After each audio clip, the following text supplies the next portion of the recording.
قل من كان عدوا لجبريل فإنه نزله على قلبك بإذن الله مصدقا لما بين يديه وهدى وبشرى للمؤمنين۔ ترجمہ: اے محبوب تم فرما دو جو کوئی جبرائیل کا دشمن ہو تو ہو، پس بے شک اس نے تو تمہارے دل پر اللہ کے حکم سے یہ اتارا ہے جو اپنے سے پہلے موجود کتابوں کی تصدیق فرمانے والا ہے اور ایمان والوں کے لیے ہدایت اور بشارت ہے۔ من کان عدوا، جو دشمن ہو۔ تفسیر صراط الجنان میں ہے۔ شان نزول: یہودیوں کے گروہ نے حضور سید المرسلین صلی اللہ تعالی علیہ وآلہ وسلم سے کہا، آپ کے پاس آسمان سے کون فرشتہ آتا ہے؟ نبی اکرم علیہ الصلوۃ والسلام نے ارشاد فرمایا، میرے پاس حضرت جبرائیل علیہ الصلوۃ والسلام آتے ہیں۔ ابن سوریہ یہودی پیشوا نے کہا، وہ ہمارا دشمن ہے، عذاب، شدت اور زمین میں دھسانا وہی اتارتا ہے، اور پہلے بھی کئی مرتبہ ہم سے دشمنی کر چکا ہے۔ اگر آپ صلی اللہ تعالی علیہ وسلم کے پاس حضرت میکائیل آتے تو ہم آپ صلی اللہ تعالی علیہ وسلم پر ایمان لے آتے۔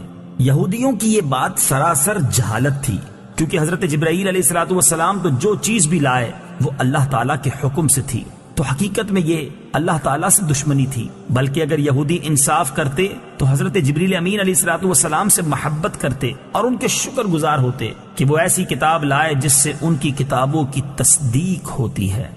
من كان عدوا لله وملائكته ورسله وجبريل وميكال فإن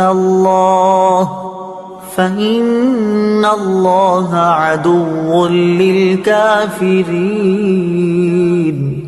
ترجمہ: جو کوئی اللہ اور اس کے فرشتوں اور اس کے رسولوں اور جبرائیل اور میکائیل کا دشمن ہو تو اللہ کافروں کا دشمن ہے۔ من کان عدوا، جو کوئی دشمن ہو۔ تفسیر صراط الجنان میں ہے۔ اس سے معلوم ہوا کہ انبیاء کرام علیہ الصلوۃ والسلام اور فرشتوں سے دشمنی کفر اور غضب الہی کا سبب ہے، اور محبوبان حق سے دشمنی خدا عز و جل سے دشمنی کرنا ہے۔ حضرت جبریل امین علیہ الصلوۃ والسلام انبیاء کرام کے خادم ہیں، ان کا دشمن رب تعالی کا دشمن ہے۔ یہ بھی معلوم ہوا کہ ایک فرشتے سے عداوت سارے فرشتوں سے عداوت ہے۔ یہی حال انبیاء کرام علیہ الصلوۃ والسلام اور اولیاء اعظام رحمۃ اللہ تعالی علیہم سے عداوت رکھنے کا ہے۔ بخاری شریف کی حدیث ہے، حضرت ابو ہریرہ رضی اللہ تعالی عنہ سے روایت ہے، حضور اقدس صلی اللہ تعالی علیہ وآلہ وسلم فرماتے ہیں کہ اللہ تعالیٰ نے فرمایا، جو میرے کسی ولی سے دشمنی کرے اسے میں نے لڑائی کا اعلان کر دیا۔